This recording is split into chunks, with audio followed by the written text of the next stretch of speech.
Hello, friends, and welcome to episode 17 of Experience AV. We are going to be talking about what does continual improvement mean to you and me. And I am Jim Maltese. Welcome. It's been a minute. And with me, as always, is Mr. Jeremy Elsesser. So, my friend, how's it going? As we let a few people come into the show, what's been going on, man? Hey Jim, good to see you. What's been going on is just suffering through the summer months here in Arizona, which I have to talk about on every podcast, right? But with that, I would say we've had a bit of a mild summer comparatively because we've had a lot of rain. We are actually just looking at some comparative charts, and we have huge percentage increase of rainfall in Wow. Arizona this summer over previous years. So that does two things: brings the temperature down a skosh and raises the humidity up to where it's like hot ass. Yeah, that's I think the description I would use Right. would be hot ass here in Arizona when it's, Yeah. humidity levels are above, the dry heat that we're used to. But I just went out to California last weekend and got to spend some time with my brother at the beach and getting to enjoy the temperate, cooler weather, even though they said it was hot out in California. Carrie, my wife, and I were like, this isn't hot. This is gorgeous. We can hang outside all day in this. So that was beautiful. But yeah, that's what I've been up to. Lots of hard work as usual. Celebrating my brother's birthday with him out in California. Excellent. And just waiting for some of the cooler months here in Arizona. How about you, man? What you been up to? Things are good. Over the weekend, the big fun for me, I took the kids fishing, and Nice. I fish about as good as I golf, which is horribly.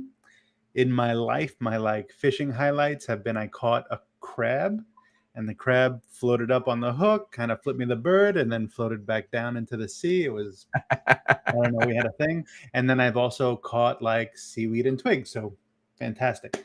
So we go out on the boat, and my daughter, first time fishing, Boat drops the hook fishing. in. Dang. Yeah, pulls up a little tiny fluke. It was very sweet. And my daughter is crazy. It's everything she does, she just kind of masters really quickly. It's as a dad, it's cool. For her brother, it's frustrating, but it was just funny to see. Literally 10 seconds. Oh, okay, pulls in a fish. I'm good. Crazy. Been there. Yeah. Done that. And then her brother caught another little one, and I'm just there for the ride, right? I'm there just talk and hang out because I know I'm not going to catch anything. Lo and behold, about 2 hours in, I pull up a big, beautiful fluke. The guys on the boat said, "Hey, it's a keeper. We can fillet it for you." And I was flipping out. That had never happened to me. So got the fillets, brought it home, cooked it up. The kids loved it. They asked for seconds. And number one, me catching something, it's like something is wrong in the universe. It's not normal. So I was on high from that. But I loved just being able to catch something that day, bring it home, cook it that day so it doesn't get more fresh, and the kids actually enjoying and being proud of taking part in the experience and enjoying the life the fish gave us. It was like a religious experience, man. It was a great weekend. It was really cool. That's awesome, man. That's awesome. Yeah. So did you go out and buy tackle and poles, and you're about to embark on the next phase of your life, No. being a champion grade? Yeah. I will be telling this story probably for the next 15 years as my great fishing accomplishment. So I'm I was good. gonna say, and how big was the fish today? Oh, Monstrous. we're already Yeah. Oh my we're God. already I leaning no, in. it was what is it? I think it was the minimum. Whatever the minimum is, add a quarter inch to that, and that's what I caught. How cool though. How cool of an experience Yeah. for you and your kids, man. Yeah, that was good. I will say that some of my best memories with my dad specifically are sitting around a lake. And I made the mention of the boat fishing because not a lot of boat fishing happening in Arizona compared to shore fishing, right? So do a lot of shore fishing. Sure, there's the boat fishermen, but we we didn't have a boat. We weren't fancy enough to have a boat. So we sat on the side of the lake and fished from the shore. But such peaceful moments sitting there waiting, and then the joy that comes with catching a fish. And like you said, that whole cycle of life or circle of life where you cook the fish and you eat the fish and have that whole moment where you feel like you need to beat your chest because I know. Caught this food and brought it home for sustenance for everyone. And and I don't know what it is, but you catch the fish, so you have a relationship with the fish, and when they fillet it, the meat looks gorgeous. It looks better than the stuff you get in the supermarket, but it's shaped like that, it smells like that, it looks like that. But I still had that feeling because I had that connection to the fish that, man, something's going to taste different about it, or I don't know. It didn't feel the same as store bought, and that made me nervous, especially for the kids. But the fact that it was so delicious, the fact that they loved it, and like they completed that experience, it was good. It was good. That's what it's about, man. Those are big memories right there. I'm super excited for you. Yeah. And I like just slowing down too, because like you said, all you're doing is dropping the sinker, bringing it back up, adjusting your pole, dropping it again. And then you're sitting chatting with the kids and other people on the boat, and it's great. So I have to tell this. I have to tell this funny story about hunting, right? Because I didn't make a good hunter or a good fisherman because I would get bored. And what happens to a kid when they get bored? Two things. They either find something to not make them bored, or they fall asleep. I was option 2, fall asleep. So, early on, my dad's like, I'm going to take you hunting. Cool. We went archery hunting for deer up in Flagstaff. Okay. Not rifle hunting, archery hunting, serious stuff. That's practice. Hardcore. Yeah. We had all the practice. We had our shots down. It was great. But when you're archery hunting, at least the limited experience I've had, you would identify this run, and at the top of the run, there would be 2 bluffs, and you would hide behind a bluff, and you would kind of wait for the deer to come up, right? My dad has this wonderful story of we're sitting there, and you get up ridiculously early, like the butt crack of dawn early, right? Before the sun even comes up. And you're sitting there, and you're sitting there, and you're just waiting, and a beautiful buck comes up the run, and it's perfectly set up for me to shot. And my dad's like trying to signal me from the other bluff on the other side, and he finally gets to a point where he can see me, and I'm just passed out, like bow in my hand, and like he wakes up, and of course I'm like, you're lying to me, you're just trying to make me feel bad for missing the shot. But that's been an everlasting story. Now that I'm at this age, like I want to go fishing, I want to go do nothing or as little as possible. And that's where fishing. So what a cool experience, man. Yeah.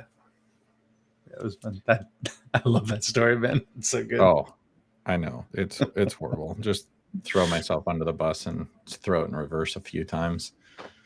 So would you say you would want to improve the way you bow hunted that one time? If I was to try to improve that process, I think it just simply staying awake would have had a completely different result. That's a good segue. That is. I was trying.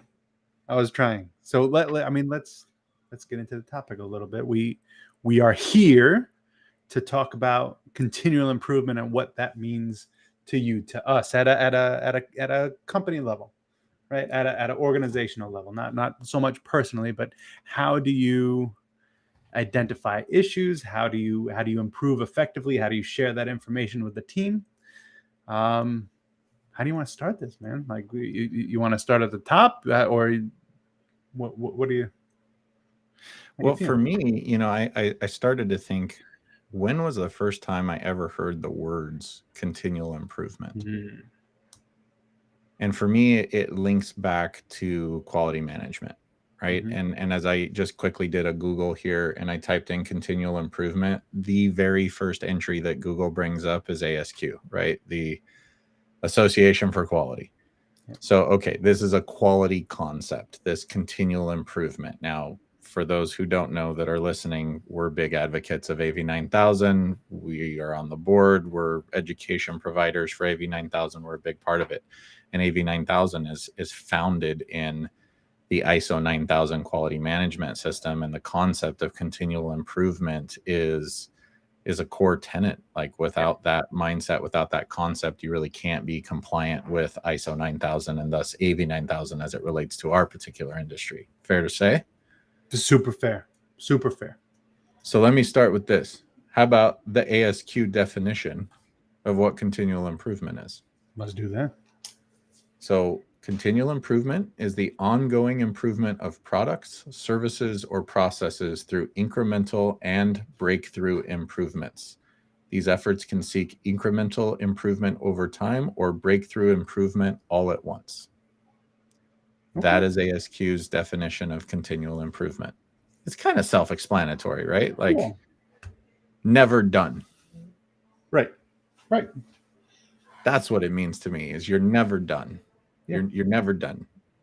And it creates a mindset within me anyway, that if I truly adopt that continual improvement mindset, no matter how good you get at something or how well you're able to perform a particular task, it's always a mindset of looking for how to improve upon that.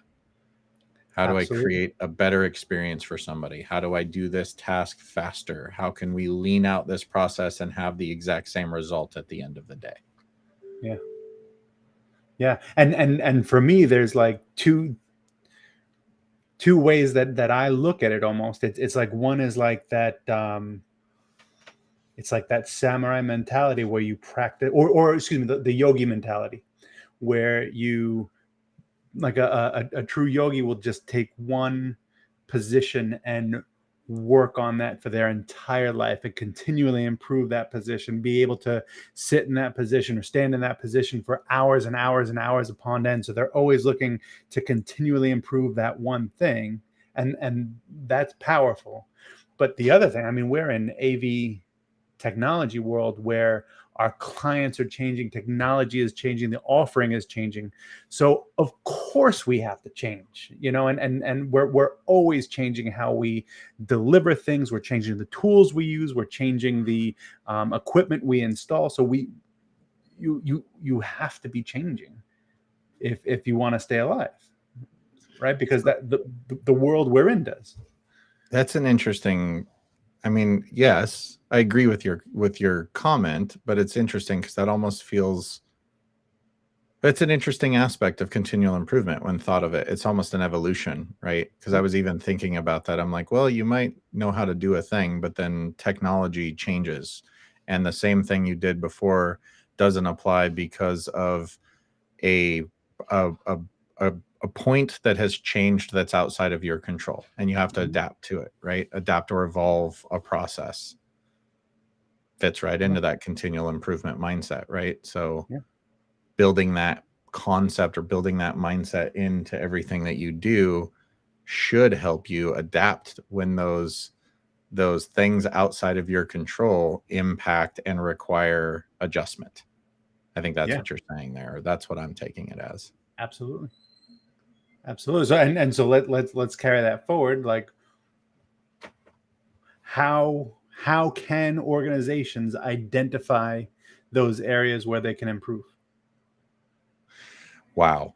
So, I mean, this gets into deep water for me very quickly, because this is cultural DNA.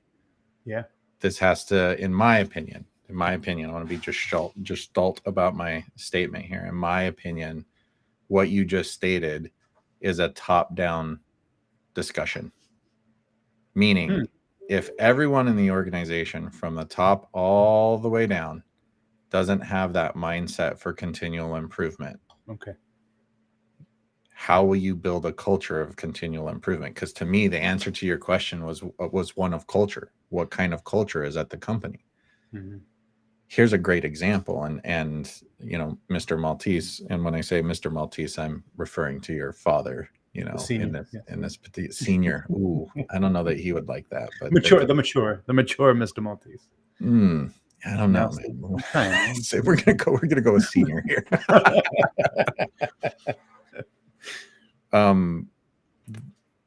I've been at organizations where the culture is a blame culture. And while I think as individuals, we all have an innate desire to do better in ourselves and whatever it is that we're doing. And I say that because I think that concept of continual improvement is kind of naturally built into humans. But in a work environment, in a workplace where you are on a team and you are reliant on other people to be successful in whatever it is that you're doing, that has to be a shared mentality. 100%. Especially if you're trying to deliver that consistent experience. Because if you're just looking to improve yourself, that's great, but then you're going to do it wildly different than the rest of your team, and then that's going to be tough to manage. Absolutely. And how do you approach the moment, like in those two defined like let's define these two cultures really quickly. The blame culture, meaning I'm looking for somebody or something to blame for why something failed. I'm looking to place blame, versus a culture that is looking for root cause so that they can fix that issue and move forward for the long term, right? And I've been in two very different cultures like that, where it was all about this person did this, they need to be crucified for this, and that's the problem. It's a personnel issue, without looking at maybe what the true root cause was. And I'm not saying that there's not personnel issues. Absolutely, if you go through the process, there could be a personnel issue, but it's a mindset difference versus a culture that is truly a continual improvement mindset and culture that has to come from the top down, empowers everyone in the organization to raise their hand and say, hey, I have an idea. We might be able to do this differently. The other culture, the blame culture, nobody ever raises their hand in a positive team way. It's more about, Johnny did this again. Why does Johnny keep doing that? Well, maybe Johnny hasn't been trained, or maybe Johnny just hasn't had the right coaching, or maybe the process, or he doesn't have the right equipment or the tools or So this gets to the root cause, right? So we're kind of jumping ahead here, and I think we'll come back to this point. But for me, as soon as you asked that question, it was like, oh, just like when we tried to adopt AV9000 at level 3, that was a top-down conversation. If it wasn't for the executive team and the leadership team being on board with making this process a reality within level 3, I think we would have ran into a lot of issues. You have to demonstrate, lead by example and demonstrate that mindset from the top, which means that all the things that your leaders are doing can absolutely come into question. And it's not about placing fault. It's about placing the company and the goals and outcomes of the company at the forefront. What is best for the organization? Yeah. That's a mindset. That's a mindset. Yeah. And I think that's the biggest struggle, is separating individual performance from process improvement. Because so many people, because we use this corrective action process. I used it at a bunch of companies I've worked at. How about I say that? And initially, some people almost use it as like a tattling thing, like, oh, Mark did this, oh, Jenny did that, and that's not that gets flushed out so quickly, because it doesn't matter who did what. We're looking for process improvement in this effort here. And so it doesn't matter that Jenny did that. We're going to look into why. We're going to look into the root cause. And then all of a sudden, it's not a blame game. It's not a tattling thing. We just made the entire company better, because these issues are being brought to light instead of being hidden, or instead of being blamed. And it's like that extreme ownership stuff, right? If you own the fact that we want to make it better, and if you own the fact that you did something that can be improved upon, that's incredibly powerful for the company. It's not a bad thing. It's really good to catch a mistake, as long as you figure out how to fix it and not do it again. You're exactly right. And I go back to the blame culture comment, right? How do you know if you're in an organization that has that true continual improvement mindset? It's in the language.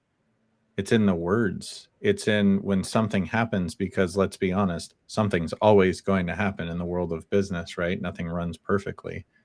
Is the language, damn it, Jim, why'd you do that again? Right. Versus, Jim, let's come together and figure out where the process is breaking down, right? It's not about blaming the person. It's about identifying what the true root cause is and trying to build a solution that is not temporary, but long-term and permanent, so that that thing doesn't happen again. And you can hear it. You can hear it in the language of how those conversations happen. And what ends up happening in my experience is that when you build that continual improvement mindset, you move from a blame culture to a true continual improvement mindset culture.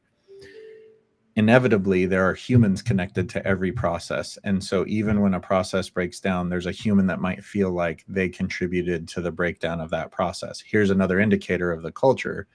In a true continual improvement culture, that person is now confident and comfortable to come forward and own their part of the process, in recognizing that together we can build towards that not happening again, right? And so now, oh man, I thought I was doing this right, I wasn't doing it right, help me understand, is a very different concept than, I'm not going to say anything because Yeah. Jim's just going to slay me and make fun of me in front of the whole team again, like he has in the past. Exactly. And I'll even take that a step further, because sometimes, blame culture, they're gonna nail you, they're gonna grill you, they're gonna curse at you and all that stuff. But in the continual improvement culture, you might actually have 3 or 4 people try to own the mistake, or own the cause for the need for improvement. You're like, oh, I missed this on the checklist, I'm so sorry. And then the managers, no, that was me, I should have put in for additional tools, additional resources, that was a miss on my part. And then the director of operations might say, I should have flagged this as a resource shortage from the beginning. That's on. So it's everyone edging for ownership, because it doesn't matter. We're going to make it better as a team. We have this process down. Let's just figure out what happened and what the root cause is. And I think in that root cause analysis, that's where all those people who are jockeying for ownership, you're going to flush that out.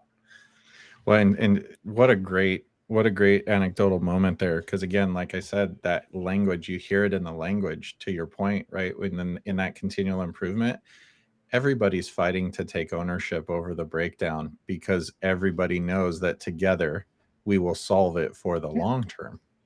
Yeah. That's an incredible moment when you see people just taking ownership over the process, because I think what happens, what I believe what happens there, is that you build a level of trust that you can't build without that mindset.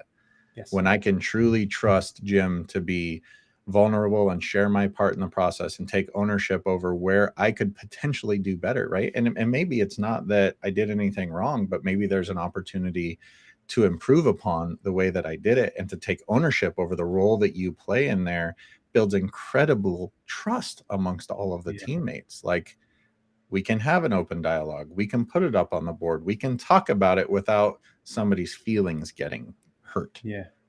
Yeah, it's trust, and it's also almost, I don't know the right way to put it, but it's like just instilling confidence in your worth.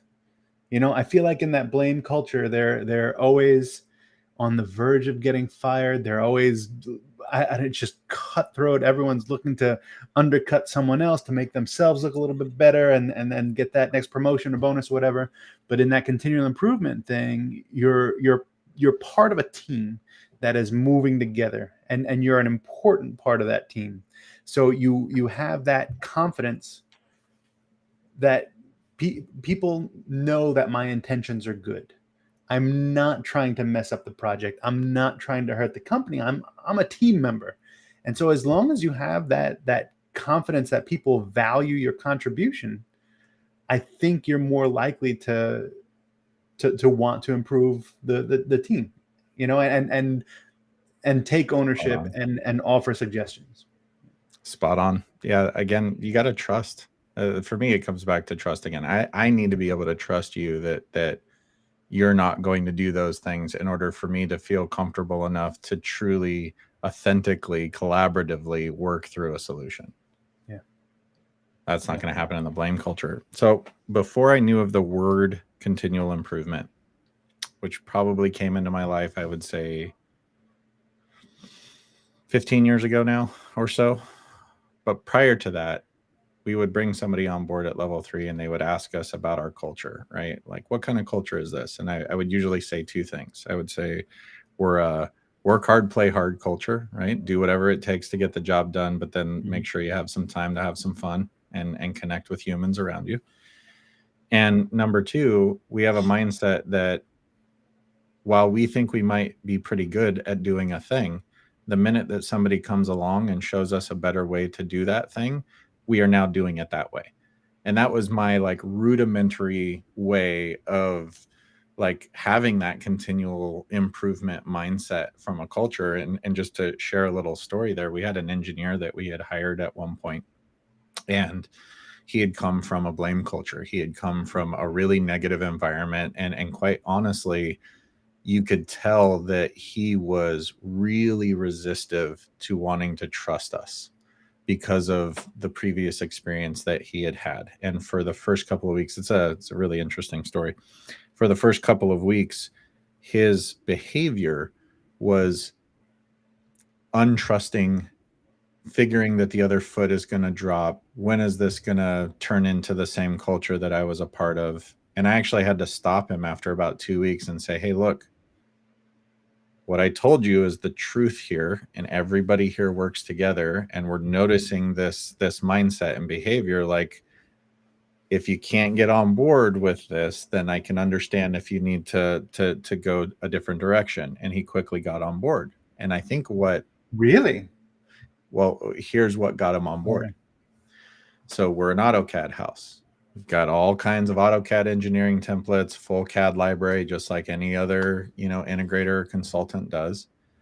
And he had this idea related to how to build our template blocks that made it so much more fast and efficient to connect two blocks together. And he showed it to me, and he's like, man, I've tried to get this done at the last two companies and it just makes perfect sense. And I had done some work in AutoCAD, and as he showed it to me, I was like, this is a complete no-brainer. Like, how have we not been doing this a long time? Within about 2 weeks, we went and updated our entire CAD library with these anchor points that he had the idea of, and changed our entire process to make sure that if we were building new blocks, and he was just like, really? Like, you guys did that? And it's like, That's well, it. because it's way better than what we were doing. This is what I told you, right? Like, That's all it takes. the minute somebody shows us a better way to do things, and like, let's do it that way, like, that just makes perfect sense at the end of the day. Now I've got some better words to describe what that process is, but that was such a cool moment and story, and that person has just become a loyal team member That's for awesome. life for level 3, because there's that level of respect, true respect of ideas. Yeah. Yeah. I love that. Yeah, it was a good one. So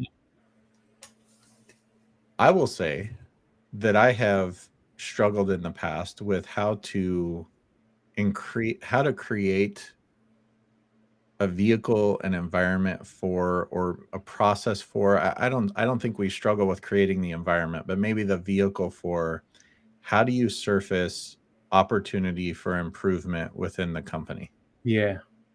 Yeah. Yeah. Because That's hard. sorry, just quickly, like, you and I, this is what we do, right? So we're always talking about opportunities for improvement, and we might have a cohort of people that we interact with regularly.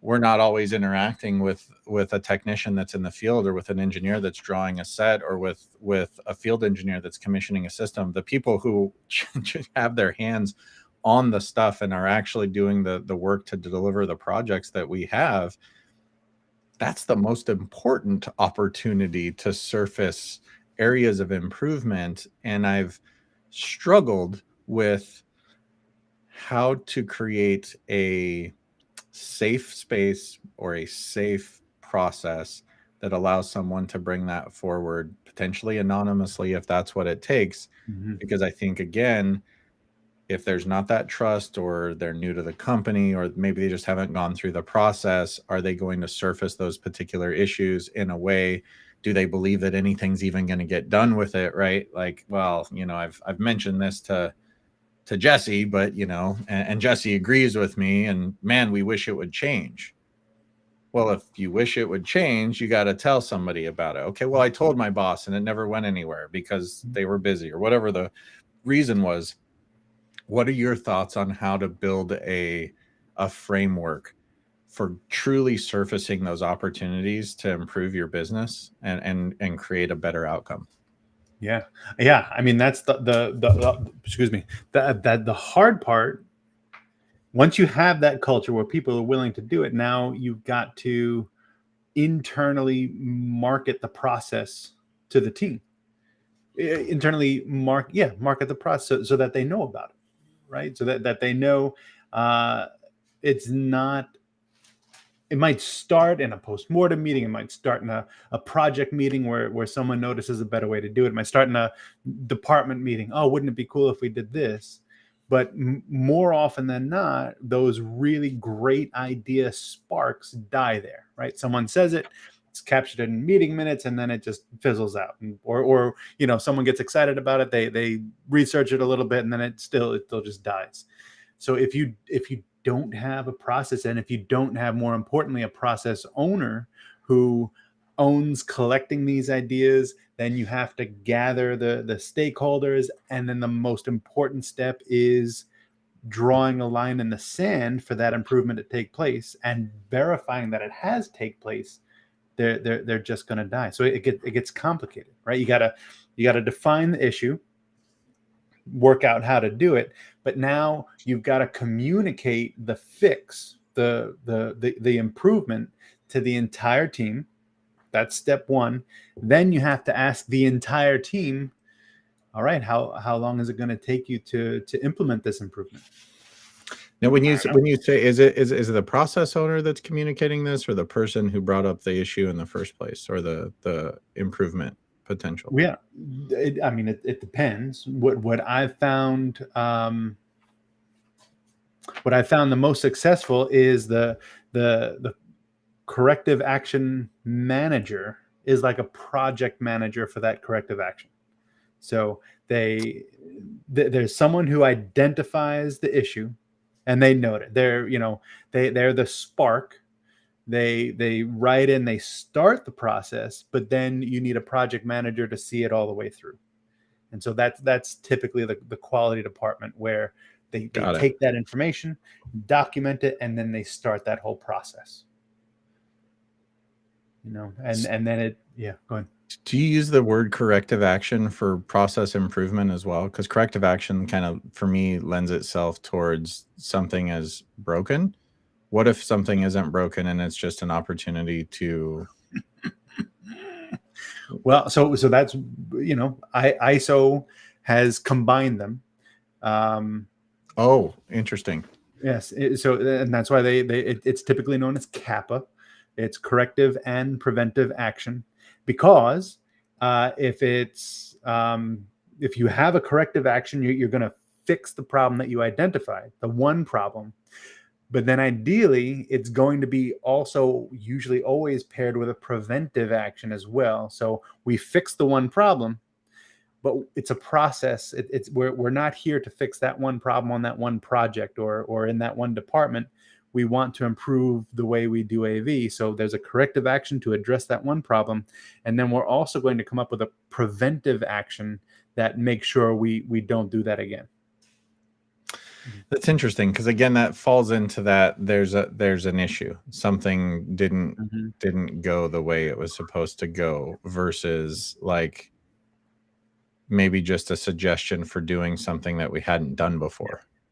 I stalled out on my own thought, because so now let's say you there is no problem, but you find a better way to do it. There's a better way to connect blocks. There's a new CAD block template that we should be doing, right? Yeah.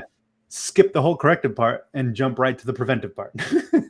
Because what might happen is it might take us too long to do drawings, or they're not going to be done the same, or whatever. So it's not necessarily a problem, but it could be a problem, or it could be improved upon. So let's just not correct anything and waste that time, and let's just go to that preventive action. How do we prevent something from happening in the future, or just how do we make it better? And so in ISO language, they typically use that as the preventive action to just improve the way you do things in the future.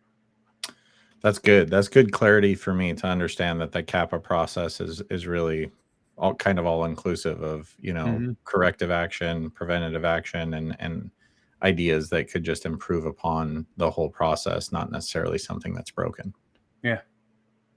Yeah. And those are the fun ones, and that comes back to culture. It's lots of people will tell you when something went wrong, right? You've got clients, you've got team members. We got a problem. We got to. So that, yeah. I've never experienced that, Jim. I don't know what you're talking about. Of course. But the really good ones are when they're like, you know what, this has been bothering me for a while, and it always starts. It's not necessarily a problem. It's just like an itch. Like I've been wanting to do this at the last two organizations I worked at, or I always thought we could do it this way, or and that's you're still looking to fix something. If you say something can be done better, you're saying that there's something lacking in the way it's being done now. So you're still kind of fixing a problem, even though it's not a fire drill. An improvement is still usually fixing something or making it better. That's why it's an improvement.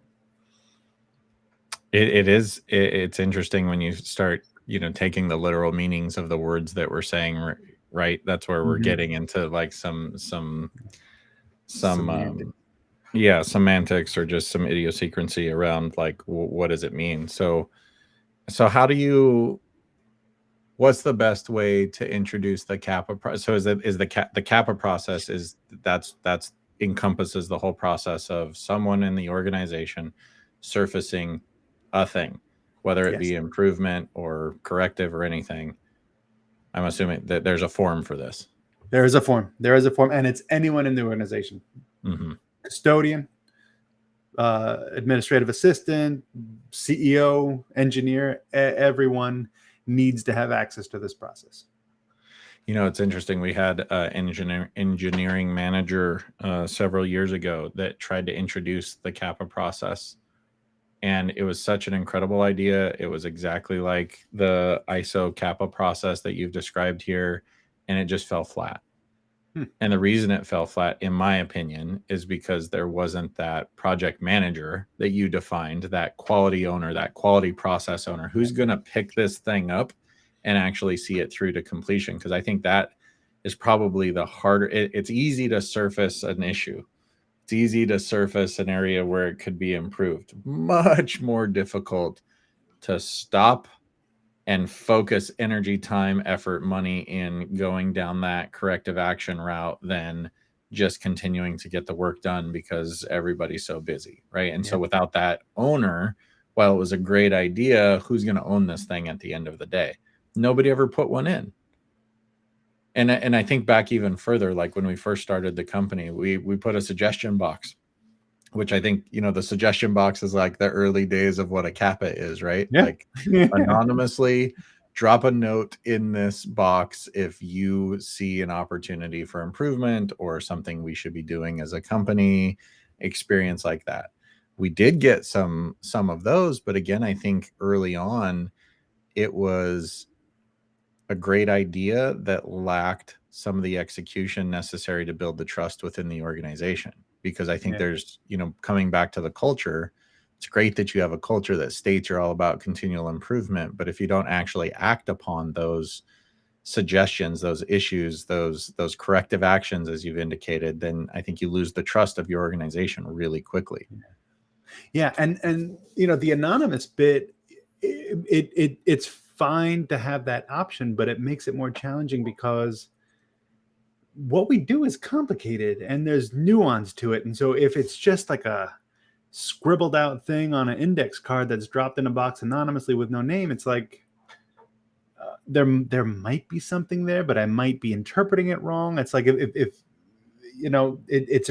for me anyway, it's important to know where the corrective action request is coming from so that we can gather the right team. We can get the people who saw it together, because when we start doing that root cause analysis, when we start digging into what actually is the problem, you gotta go deep, man, and you have to know the best Four people to levels, ask right? those questions. The 4 6, whatever. Yeah.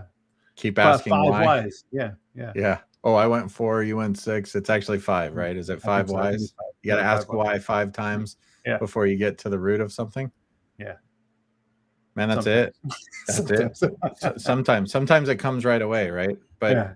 sometimes it takes 9 whys to get to the true root cause, and that process is such a unique experience when you can get in a room and just keep asking, but why did that happen, and keep going down the path until you feel like everybody lands on what the true root cause of an issue is. Yeah. Especially with customer complaints, because I always find the language customers use, and especially if they're from a blame culture, they'll pinpoint someone and talk about it, and I just don't like them. They're not doing the job right. And then you're like, well, why? Well, Because they never do this. Yeah, exactly. And then you just keep on going, well, why? And then the complaint has nothing to do with what the client request actually is, or what the client expectation actually is. Has nothing to do with that particular person. It's that I don't know. They I can't even come up with an example, but that root cause analysis always it zigs when you expect it to zag, and you come up with something completely wild. It's fun. Well, I and like like you, that. it's interesting because we're people doing business with people delivering technology, right? And I think it's natural for people to look to another person as to why something isn't to their liking, which I will say 2 things. I think most of people's challenges in that situation is uncommunicated expectations, right? Yes, If they there's expect you to mind read. Yeah, and they get if upset there's when you not a don't. clear understanding of what the expectation is, how can you ever, really get on the same page together? And I totally lost the second thing that I was going to say. So I'm just going to own that and move forward. But you segued into the customer side of things, and you own the Kappa process here at level 3, right? You're the project manager that you mentioned, and you've started to apply that pretty frequently to the customer side of the equation or the manufacturer side of the equation. It's not just an internal facing process. Right. Share a little bit about how that's shaped out for you. Yeah, a lot of people would shy away from that. Oh, because I'm just going to be fielding customer complaints all the time. It's going to be so annoying. Oh my god! But man, it's empowering because of our culture. I know I have the backing of level 3. We talk a lot about it. We talk about the right way to present the information. But then it's like, if you think it's going to be a difficult conversation with the client when you're coming up with solutions to their problems, and not only coming up with solutions, but explaining how it's never going to happen again, it's not that difficult. Like the clients really appreciate it. They appreciate being heard. And when you come at it with that process mentality, it's like, man, you guys have your act together. You've got someone who's responsible for this. You heard me. Even though I said this, I appreciate your root cause analysis. There might be miscommunication there, and maybe let's talk it out. That's fine. But I appreciate the time you spent. I appreciate that you got all those heads together and came up with some corrective action. It's very rewarding, and the conversations have not been all that difficult. And I will say sometimes the difficult conversations are when we request corrective action analysis from a supplier, or from a partner, or from a manufacturer.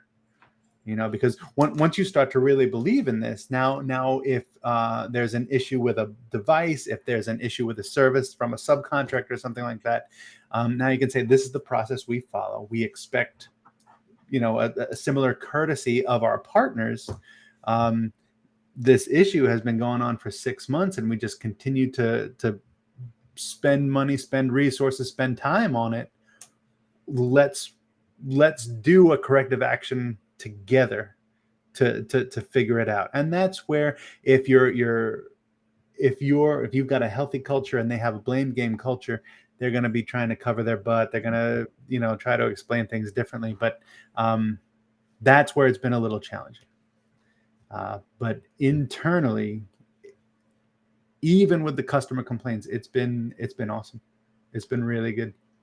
I would say from my perspective, it's been an absolute game changer, because we've always been good at talking with our customers, and we've always been good at hearing the good feedback as well as the bad and trying to do something about it. But when I think about how we've tried to manage that in the past, it's been one-off conversations, or it's been the customer talking to a salesperson, the salesperson talking to the sales manager, it making it back through the channels, and maybe something happens. Or maybe it's the customer talking to the project manager, or maybe it's the customer talking to the field engineer in the field, right? So there's not a great way, kind of back to what we were saying earlier, to capture that in a formal way. And what I've seen with the process that you've been delivering is truly showing our customers that we are hearing you and we care deeply about working and partnering together to create the outcome that you are looking for. And while they might get that feedback from a salesperson or from somebody that they have a relationship with, it's a very different experience when you receive this formal corrective action document from a quality management person within the organization. I feel like it just takes on this whole new aura of importance. And that's the feedback personally that I've gotten from our clients is this CAPA process. This thing is amazing. It's incredible, because now you're providing data, right? And we've got Tom Kerr here providing some good commentary in our LinkedIn chat about Deming and just culture. And one of the favorite Deming quotes of mine is, "Without data, you're just another person with an opinion." And that's incredible, man. Deming's got some good ones. Another one, in God we trust, all others must bring data, right? And it's kind of that concept, though, that we're talking about, that you can provide lip service to the customer, but when you get really serious about it and you provide a corrective action report, because that corrective action report includes what the challenge is, what's the issue, what's the corrective action, and most importantly, when's the date we're going to have this thing nailed down for the long term. So it's a level of accountability that it places on the organization delivering that to the customer. And that, from it's not even my perspective, it's our customer's perspective, feeding that back to me to say, this process is amazing. Thank you for taking such a serious approach to the feedback that we are providing you. Yeah. And then how dope is it when on that deadline day where we promised that we're going to have the corrective action in place and the preventive actions in place, with that follow-up email 2 weeks, a month later, Mr. Client, I just want to let you know I have verified evidence that we are doing the corrective action that has been completed. I've also verified that we have changed our process and we are implementing the preventive action to make sure it doesn't happen again. Just want to give you a heads up that we're on the right track, and we appreciate your patience and your partnership. Game changer. It's game changer. Absolute game changer. Like that's what, in my opinion, brings it down to the ground and communicates just how serious you are about driving that continual improvement mindset. Yeah. That's what this comes back to, right? What is continual improvement? How do you deliver it? Yeah. And it goes both ways, just like you said, with that engineer who came from the blame mentality, who came up with that new block, I don't know, the way to do blocks in CAD. He felt so good. It's the same thing. If we have the same respect and treatment for our internal team members who bring corrective actions up front, it's like, oh man, we're going to have a meeting about it. Oh man, we're going to do a root cause analysis on my suggestion. Oh man, you're getting back to me on how we've improved based on what I noticed. Like, that is, you just created a ninja, like now they're going to say, man, my suggestion was carried through, was actioned on. And now I want to do that again. I want to improve the team again. And you just start this momentum in the company. It's Well, exciting. and so that comes back to the question of how do you create a culture of a continual improvement? Because I think we can agree that it's a, as much as it is a process, it's a culture, but they're intertwined. It's a culture, it's a mindset. You know, Tom put another comment in here about his experience with training people.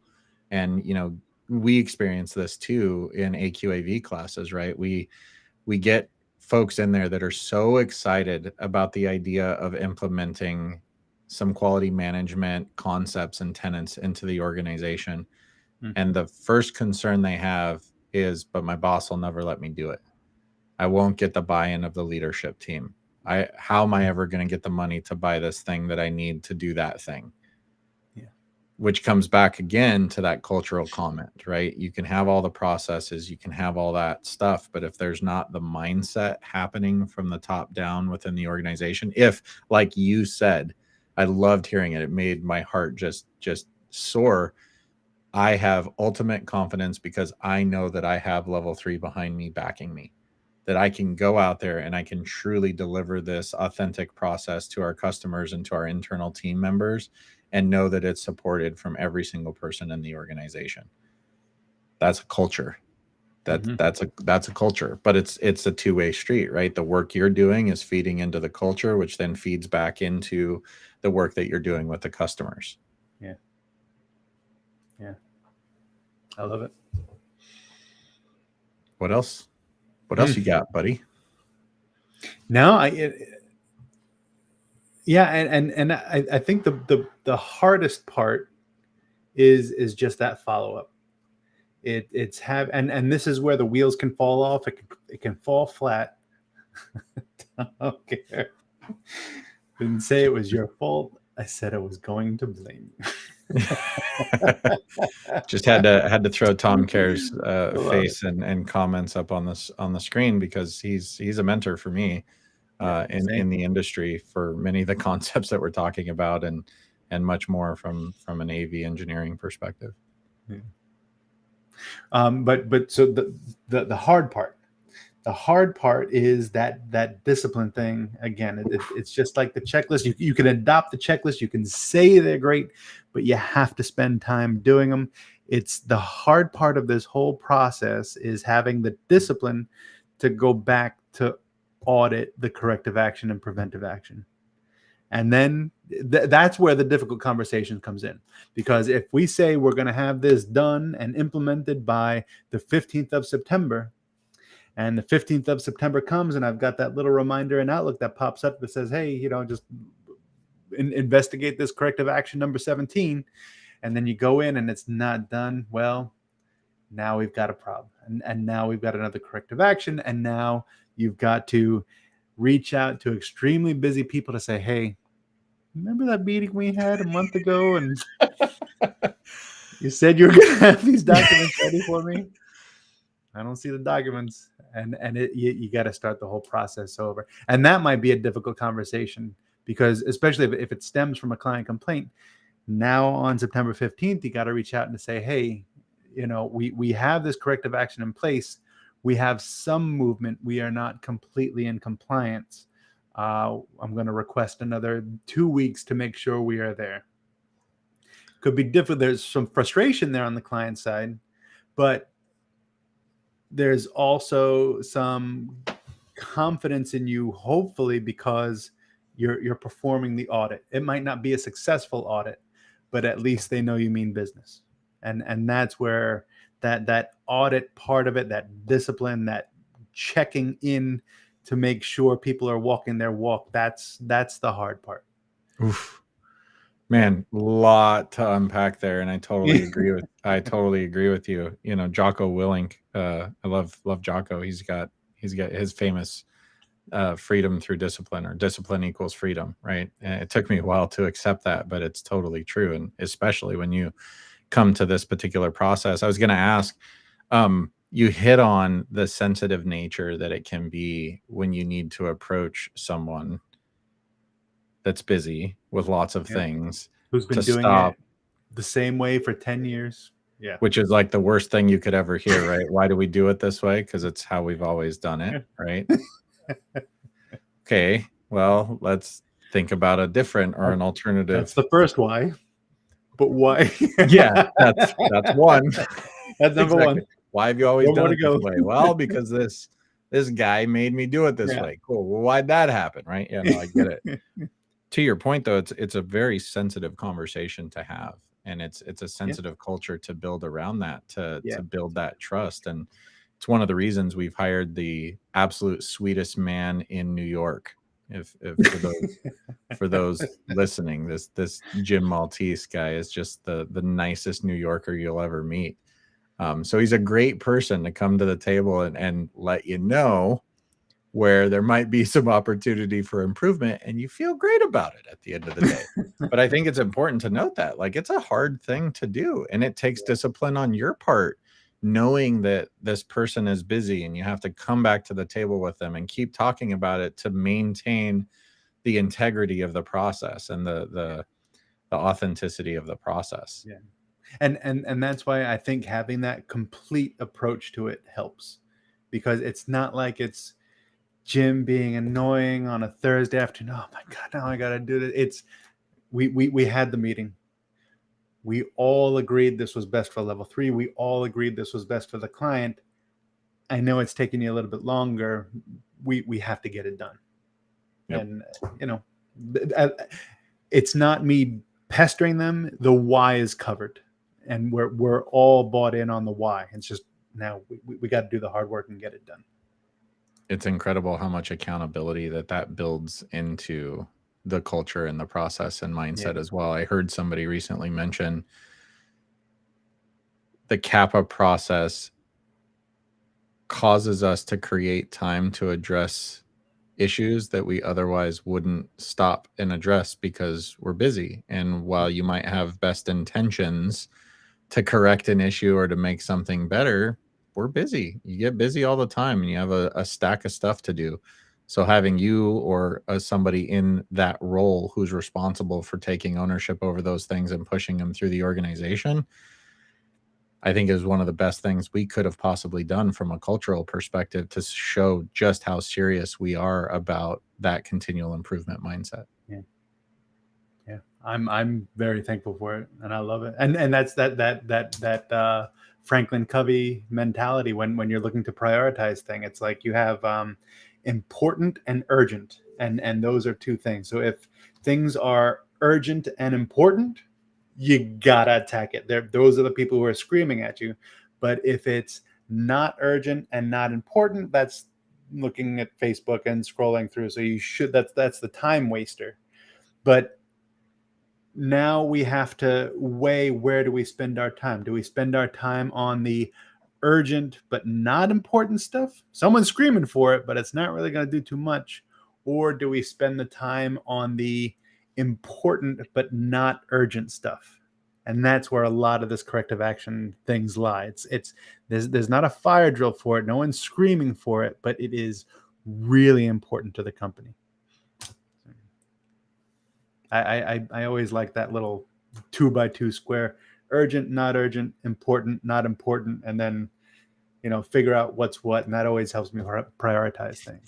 How do you navigate it when everything is in the top right sector all the time? Urgent, important. It feels all urgent, all important. How do you prioritize a single priority category with multiple things in it, right? Tom's calling you out, man. He said the guy streaming on Facebook right now. Crap, Tom. I'm trying to spread the word. This is a great tool. I didn't mean this Facebook. This Facebook, obviously important. If you're listening here, it's because you're trying to improve things, not waste time. This is urgent and important. That's what I'm saying. I got you. Tom, calm down. Yeah. God, man. Buddy, we're at time. You got a couple of quotes for us? Yeah, I hope this conversation about corrective and preventive action, Kappa, I hope this helps you put a Kappa in that ass. Bop, bop, bop, bop. Right? Wow. That's New York. That's New York for you. Had to put it out there. Is that how you start every meeting? Yes. Wow. No, of course But not. yes. Now, there's another And quote you have that's like one of my favorite. oh, well, how about change isn't mandatory, but neither is survival.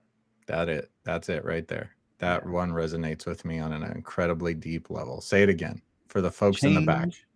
That's right. Change isn't mandatory, but neither is survival. You don't have to change by any means. Continue doing it the way it's always been done because it's the way it's always been done, but that doesn't mean you're going to get very far. Couldn't end on a better note. Mm-hmm. Sir, thank you.